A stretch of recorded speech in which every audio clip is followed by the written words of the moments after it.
मैं professor K S. Jaiswal, head department of commerce, Mahatma Gandhi Kashi Vidyapith Varanasi.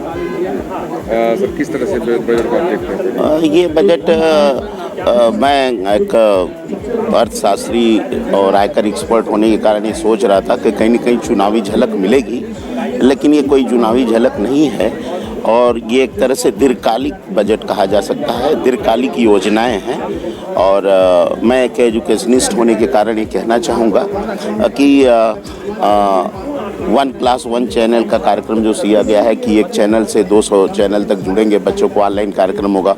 विश्व स्तरीय ख्याति प्राप्त यूनिवर्सिटीज़ को इन्होंने इनवाइट किया है, तो थोड़ा शिक्षा क्षेत्र में कॉम्पिटिशन्स बढ़ेंगे।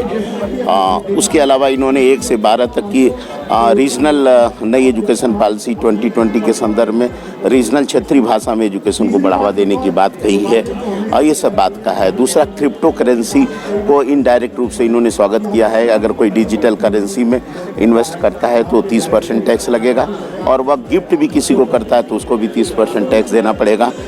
मेरी एक इच्छा थी कि मध्यवर्गीय जो आयकरदाता है उसको 5 लाख तक का छूट मिलना चाहिए था। ऑनलाइन क्लासेस हर जगह चल रही हैं, तो ऑनलाइन क्लासेस में हर वर्ग, मध्य वर्ग और गरीब वर्ग भी शामिल है, तो उससे टीचर और स्टूडेंट को कुछ ना कुछ स्टैंडर्ड डिडक्शन और कुछ राहत मिलना चाहिए था। ये कुछ नहीं हुआ। MSME के लिए हुआ है और अन्य क्षेत्रों में भी हुआ है, GST वगैरह क्षेत्रों में। हाँ, ये हुआ है कि इनकम टैक्स में अगर कई बार कुछ लोगों से मिस्टेक हो जाया करती है तो वो मिस्टेक को फिर वो 2 साल के अंतर्गत अपडेट कर सकते हैं और उस पर टैक्स दे सकते हैं। कोई पेनाल्टी, कोई डर की बात नहीं है और कोई भी अगर प्रॉब्लम्स है, लिटिगेशंस है तो उसको भी मैनेजमेंट किया जा सकता है। कुल मिला जुला कैसा लगता है? कुल मिला जुला के आप ये कह सकते हैं कि एक दीर्घकालिक बजट है, प्रगतिशील बजट है और कोई लोक लुभावने चीज़ नहीं दिए गए हैं। चुनाव सामने था? नहीं, चुनाव का कहीं भी उस पर कोई फर्क नहीं पड़ा है। मुझे खुद लग रहा था कि 5 राज्यों का चुनाव है, यूपी महत्वपूर्ण है, 24 है और मुझे खुद लगा कि कहीं न कहीं चुनावी इसमें प्रतिबिंब दिखाई देगा, लेकिन कहीं चुनावी प्रतिबिंब नहीं दिखाई दिया।